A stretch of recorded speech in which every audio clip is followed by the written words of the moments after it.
Hi అండి, welcome back to food నందు YouTube channel. ముందుగా అందరికీ విజయదశమి శుభాకాంక్షలు అండి. మేమైతే లాస్ట్ వీడియోలో దర్శనానికి అయితే బయలుదేరాం కదా. దర్శనానికి ముందు అయితే పంపించలేదండి. రైట్ 2 గంటలకు దర్శనం అని కలిగి అక్కడికి వచ్చి భవానీలు అందరూ అయితే వెయిట్ చేస్తానండి. ఇదే గ్యాప్లో మేము కూడా లైన్ దగ్గర అయితే వెయిట్ చేస్తాం. చూసారా, ఇదేనండి లైన్. అండ్ వినాయకుడి దగ్గరికి అయితే లైన్ ఉంటుందండి. ప్రతి సంవత్సరం అక్కడి నుంచే పంపిస్తారనమాట. అండ్ ఒకసారిగా వదులుతారు అనే కలికి అందరూ అయితే గుంపులుగా ఫుల్గా అయితే వచ్చేసారండి. అండ్ ఒకసారి వదలగా అందరూ తోచుకుంటూ లోపలికి అయితే వెళ్ళిపోయారు. అండ్ లైన్లో అయితే పోతా ఉన్నాము. ఇదన్నమాట లైన్ అనమాట. అండ్ దర్శనానికంటే పోయే ముందు అయితే ఈ విధంగా లైన్లో పోతాం. పోయేదారిలో మనకు గోపురం అయితే కనబడుతుంది, ఓం సింబల్ కనబడుతుంది చూసారా. అండ్ దుర్గమ్మ దర్శనం అయితే చాలా బాగా అయితే జరిగిందండి. పోయేదారిలో శ్రీకృష్ణుడు కూడా కనబడ్డాడు.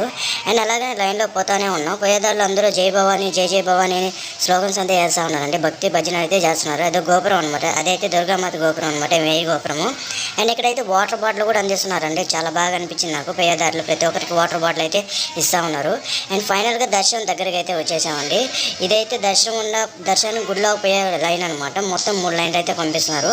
అండ్ 3 లైన్లు 3 డిఫరెంట్గా అయితే పంపిస్తున్నారు. అండ్ అయితే మెయిన్ గోపురం అనమాట, దేవుడు ఉండేది అనమాట. అది చూసారా, గోల్డ్ కలర్లో కనబడుతుంది. అక్కడ చూసారా, అంతా దేవుడి విగ్రహాలు అయితే లైటింగ్ అంతా వేస్తున్నారు. అండ్ చాలా బాగుంది. ఫైనల్గా దర్శనం అయితే చేసుకునే మా అమ్మ అయితే బయటకి అయితే వచ్చేసాను అండి. చూసారా, దూరం నుంచి చూసినట్టయితే ఇది దుర్గామాత టెంపుల్ అనమాట. ఎవరైనా పోయింటే కామెంట్ చేయండి. మరి ఉంటా. ఓకే, మరి సబ్స్క్రైబ్ చేసుకోవచ్చు కదా. Okay, bye bye.